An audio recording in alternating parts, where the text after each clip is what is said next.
Ciao dragilor, sunt Oana de la Savori Urbane și uite ce delicatesă am aici, dulceață de gutui.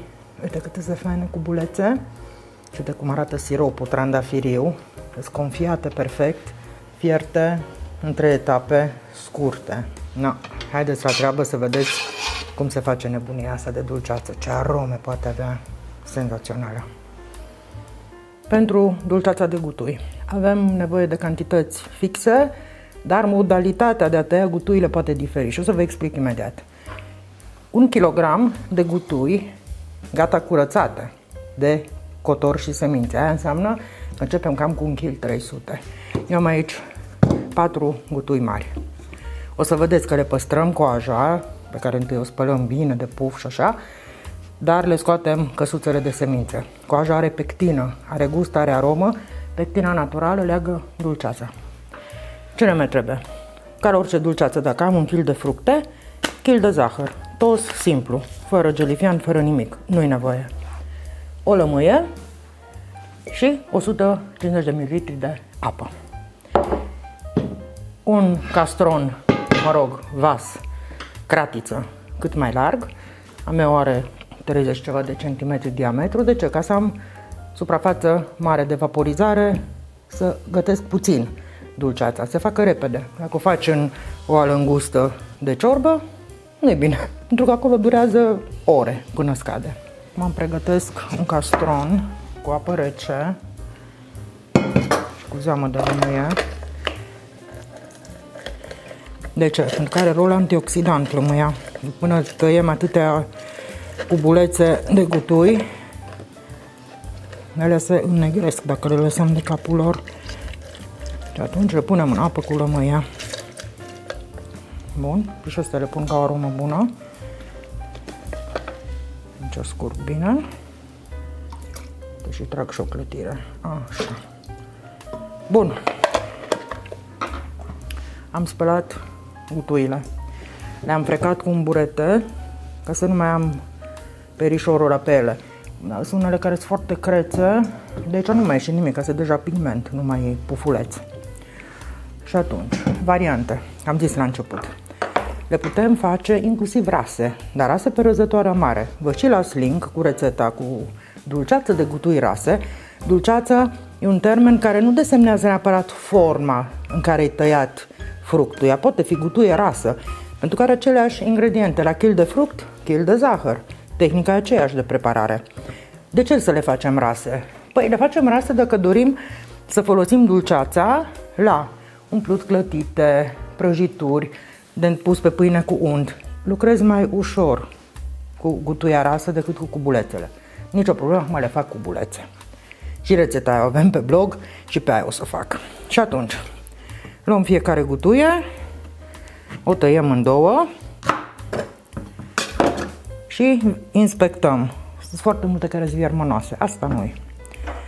Cu lingurița de scobit dovlecel sau gulie, avem rețeta aia faină de gulii umplute cu carne, ne băgăm pe aici și încercăm să scobim. Dacă nu merge, că e foarte lemnoasă, o mai tăiem o dată, în sfert.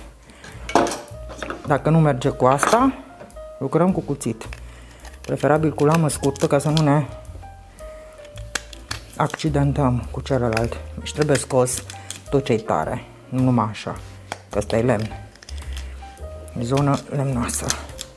Cum am făcut o bucățică, o și inspectăm, e ok, o bag în apă cu lămâie. Asta e prima etapă. Așa că momentan le fac pe toate în sferturi și le cufund acolo. După cum am zis, coaja rămâne pentru că este o sursă de pectină, agentul natural de gelifiere. Le mai pigulim. Și așa mai departe cu toate. Ce aș spune este să nu aruncați toate căzăturile astea, pentru că ele conțin și ele foarte multă pectină și le putem folosi dacă dorim să facem peltea de gutui. E jeleul ăla natural. Și atunci strângem tot ce e aici, nu contează mie, acum partea asta nu. Ăla vine strecurat, jeleul, după fierbere. Și scăpăm de toate chestiile astea lemnoase de ele, ne ajută să se lege foarte bine. pelteaua. Vă las și rețeta de peltea să o vedeți ce faină e. De aici așa unde e cu negru, mai scobim. De o chestie interesantă, nu știu dacă ați știut, că la noi e un singur apelativ, gutuia. Noi nu avem diferență, dar ungurii fac. E birș alma și birș cărte. Ce înseamnă aia? Un fel de gutuie măr și gutuie pară. Se pare că ei diferențiază gutuile în funcție de formă. Știți că sunt unele care sunt așa mai lunguțe, probabil că alea sunt perele, că seamănă cu pere, și altele mai teșite, care sunt mere. Camerele, birș alma și birș cărte. Mie îmi plac foarte mult gutuile. Iar eu, în principal, dulceața asta de gutui sau jeleu, pelteaua și altele, le fac pentru platourile de brânzeturi. Deci astea merg cu camembert, cu roquefort, cu vis. O să vă și las să vedeți un charcuterie board, adică un platou cu mezeluri și brânzeturi pentru aniversări, pentru ocazii speciale. Cum l-am aranjat tot frumos, e rețetă video. Și acolo putem pune exact așa ceva. Dulceață sau jeleu de gutui. Extraordinar de bine merge. Merge foarte bine cu rață, friptură de rață, friptură de gâscă. Mie îmi place foarte mult și friptura de gâscă umplută cu gutui și cu mere și portocale. Asta este o combinație extraordinară ce am eu aici pe platou. Vă las link-ul cu rețeta fripturii de gâscă. În zona catolică se face Martinsgans de Sfântul Martin în noiembrie. În Germania, Austria, în Ungaria, în Franța se gătește friptură de gâscă și adesea e cu gutui, cu mere și acum mai nou punem și portocale. Acum în Evul Mediu nu erau, că erau fructe chiar exotice, dar na, merg bine.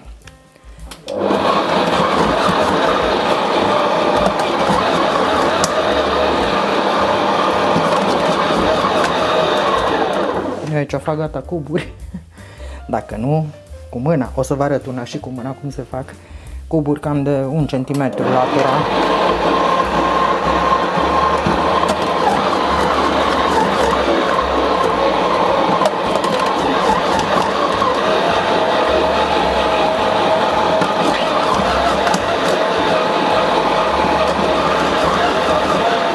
Da? Faină inginerie. Uite aici, dați seama, asta și la salată băf. Tai totul cu bulețe, la ciorbă, zarzavation-ul. Astea de jumătate de centimetru. Așa cum îți le pun înapoi în apa cu lămâie, că bine le face să stea acolo. Și am promis carăcii de mână, cum tăiem, stai acolo așa. Trebuie să facem felii de jumătate de centimetru. Uite așa. Și așa. Și le mai subțiem. Așa. Și așa. Pe urmă baghete. Cam așa. Cât mai multe, ca să nu lucrăm prea mult. Tăiem totul deodată. Și acum cuburi mici. Nu vedem cuburi ca la supa de cartofi de 3 cm latura. Dacă avem scura de tăiat cuburi, facem cu scura, dacă nu, cu mâna, ca pe vremuri. Da, vă zic că e ușor să le radem gutuile. Ai spor mult mai mult. No, astea le mai las acum în apă cu lămâie și mă apuc de sirop. Siropul pentru dulceață. Kilul de zahăr cu 150 de apă.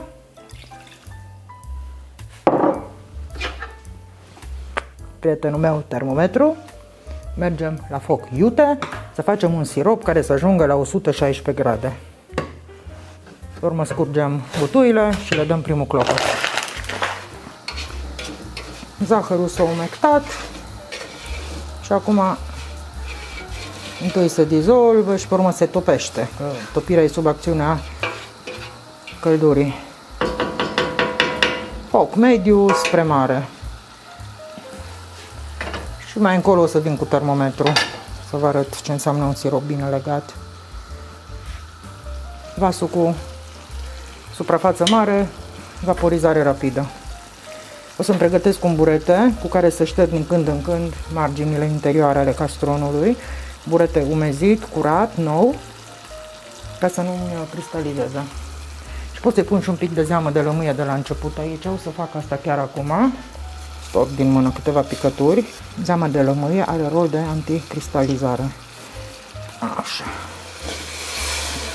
O să vă arăt proba și cu termometru, dar și cu farfurioara, ca să vedeți ce înseamnă sirop de dulceață bine legat. Toate dulcețurile clasice așa se fac. Facem sirop, urmă punem fructele și o să vedeți că se fierb scurt de mai multe ori, în etape scurte. De ce? Ca să se confieze, să nu se tărciuiască, să nu se denatureze zahărul. Nu fierbem dulceața o oră sau 2 ore, să mai știu ce aiureli.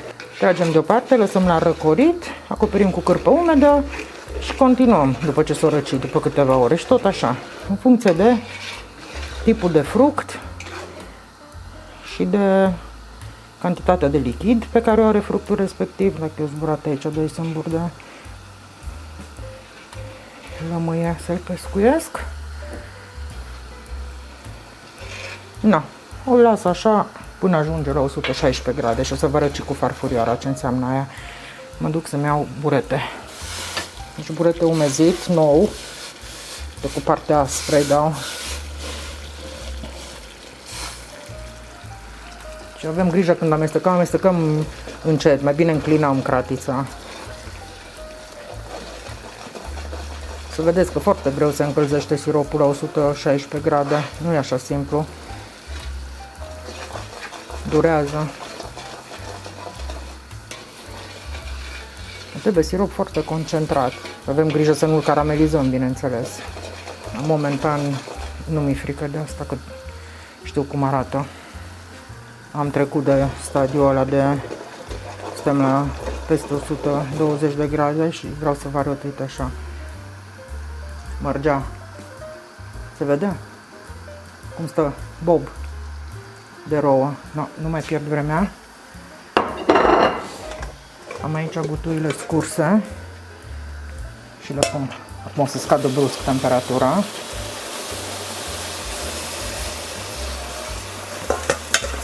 O să-l și scot. În faza asta nu mai am nevoie momentan de el.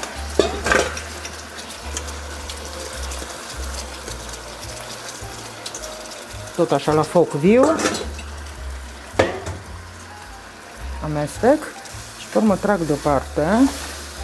Acopăr cu ștergar curat ud. Am învățat de la străbunica mea buia. Și v-am arătat în rețeta de dulceață de căpșuni din 2014. Așa se făcea la noi în familie. Le-am lăsat să fiarbă 5 minute, dar fierbere efectivă, nu de când le-am pus. Când au ajuns să fiarbă în masă. Uite ce faină, s-a și deschis la culoare aici. Nu trebuie spumată, după cum se vede. Arată foarte bine. Și asta e prima etapă. Nu le mai las mai mult. Le sting focul. Trag deoparte și cârpă udată și stoarsă. Acopăr. De ce sfârâie? Așa. Deci arde. Și așa le las câteva ore până se răcesc complet. Probabil că peste noapte. De ce nu fierbem dintr-una? Pentru că riscăm să se ardă zahărul. Se încinge prea tare. Mai bine lăsăm. În perioada asta de repaus, cubulețele se confiază, absorb siropul de zahăr din jur. Cârpea puță ca să nu facă crustă deasupra și împotriva insectelor. Fiind toamnă, nu-i problemă. Și așa le las. Și după câteva ore sau mâine, continuăm cu tura 2 de fierbere. Gata. Nu stăm ore în șir să fierbem o dulceață. Folosim castroane largi și tehnică corectă. Haideți să vedem ce ne face dulceața de gutui cu bulețe. Va, aici aromă faină, uite, s-a uscat cârpa. Eu am lăsat-o peste noapte.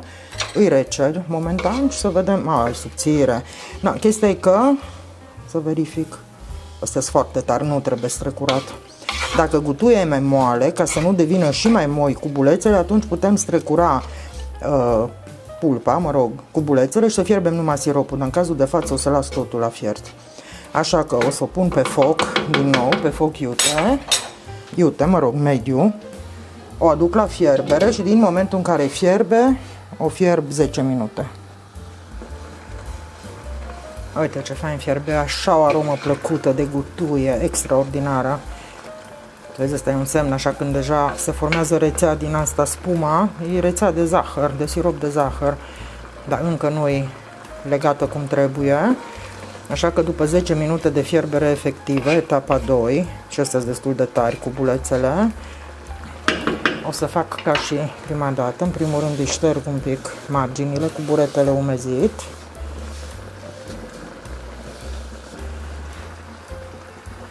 Și mă pregătesc cu cârpa umedă, stoarsă din nou. Și de data asta nu o să o las decât o oră deoparte, să se răcorească un pic siropul, să se mai absorbă și urmă dăm ultima tură de fierbere și putem îmbutelia dulceața. Așa că sting focul, trag deoparte și din nou cu cârpa umezită o acopăr și o las în pace, cam o oră. Uite ce culoare faină! Se schimbă culoarea în timp ce stau cu bulețele. Uite ce fain, se fac rozalii, oranj. Na, acum va fi ultima fierbere, tot așa 10 minute și va fi gata dulceața noastră de pus în borcane. Uite ce fain e. Încă e un pic subțire siropul, clar, trebuie să o mai fierb un pic, așa că îi dau din nou foc. Uite cât de faine, parcă-s nestemate cu bulețele. Asta înseamnă confiat. Trebuie să devină sticloase, translucide. Acum cu grijă nu o lăsăm de capul ei, ne mai uităm mai des decât înainte. Și de când ajunge la fierbere, cam 8 minute, 10, vedem. Putem testa și cu picătura pe farfurioară sau cu termometru, să ajungem la 105 grade. Și aia e stadiul siropului de zahăr care ne interesează, de gen. Așa se numește. Uite aici pe scală am 100 și undeva la 105 grade e stadiul de gem. Scrie clar. Să vă luați termometre, pentru că sunt practice. Uite deja cum și-a schimbat aspectul, deși siropul deja face spumă, înseamnă că am scăpat de apă, siropul se îngroașă și zahărul formează iar rețeaua asta care e de fapt spuma. Uite, e o rețea de zahăr cu aer, alea bulele de aer. Uite, gem, 105 grade, gata. Și o să vă arăt aici pe farfurie, aici au fost picăturile de sirop de ieri. Să-i facem proba, întotdeauna pe farfurie la temperatura camerei să fac probele, nu pe farfurie rece sau din congelator. Să pun aici așa un pic mai mult, dar eu văd că stă deja picătura. O las un pic, hai să mai pun un pic. O să vă arăt cum se desparte, uite cum stă. Încă nu pot să-mi bag degetul în ea. În picătură. Și acum cu mișcare tragem, uite cum stă separată. E gata dulceața. Trag deoparte. Pentru ultima oară o acopăr cu ștergarul umed și o las 10 minute cel puțin, mai bine un sfert de oră să stea. Dulcețurile se pot ambala în borcane, inclusiv reci, borcane sterilizate și capace, bineînțeles. Nu-i musai să fie fierbinți ca și gemurile, pentru că au zahăr destul. 15 minute o las în pace. Na, hai să ne apucăm de îmbuteliat dulceața de gutui cu bulețe. Neapărat borcane și capace sterilizate, scalde, scoase din cuptor, vă las link, sterilizarea foarte repede merge. Eu am aici foarte multe borcane pentru că am de îmbuteliat încă două chestii faine din gutui, peltea și gem. Dar acum începem cu dulceața. Dulcețurile se pot ambala și a doua zi, reci, dacă vrem. Acum fiind caldă, uite că pot să ating vasul, i-am stins focul deja de o vreme, nu e nicio problemă. Uite aici ce frumusețe, ce cubulețe am. Și uite siropul cât e de fain, superb. Așa. Mergem la următorul borcan. Nefiind caldă, nu trebuie să temperezi borcanele, cum fac la zacuscă sau la gem. Eu început cu o cantitate mai mică în fiecare borcan, ca să se obișnuiască cu conținutul fierbinte, de aici e ok. Chiar nu e nevoie. Și mai departe, 4 borcane la marele fix, pe care le și închid acum, bat un pic și le închid hermetic. Asta o să meargă în camară. Uite ce fain, super! Ce culoare poate să aibă! Și unul ca de obicei o să rămână de degustat, pe ăsta nici nu mai închid așa bine că o să vrea și mama, ce-a făcut dulceață de gutui, dăm și mie, dar cum? Uite aici. Ia, uitați-vă aici, ce frumusețe, uite siropul. Pe siropul stă bobiță unde îl scot și ăsta e călduț încă, uite, bobă perfectă de sirop, na? Ce ziceți? Fain. Asta e dulceața de gutui, trandafirie. Să știți că este când iese mult mai închisă la culoarea sângerie, spre roșu, depinde de soiul de gutui. Fiecare cubuleț e perfect confiat, translucid, vezi soarele prin el, iar de gust de gutuie, nu ce bun e. Să merge cu brânzeturi, cu platou de brânzeturi asortate, cu mezeluri șmechere, fain. Ați văzut că nu e greu de făcut? Totul să fierbe în etape scurte, să nu caramelizăm zahărul, să avem răbdare. Ați văzut că în etapa a doua, după fierberea a doua, și-o schimbat singure culoarea, s-a făcut rozalii. Să faceți și voi rețeta, să ne dați un like, un share, adică să distribuiți și să apreciați munca mea. Să ne vedem cu drag data viitoare. Vă pup, ceau!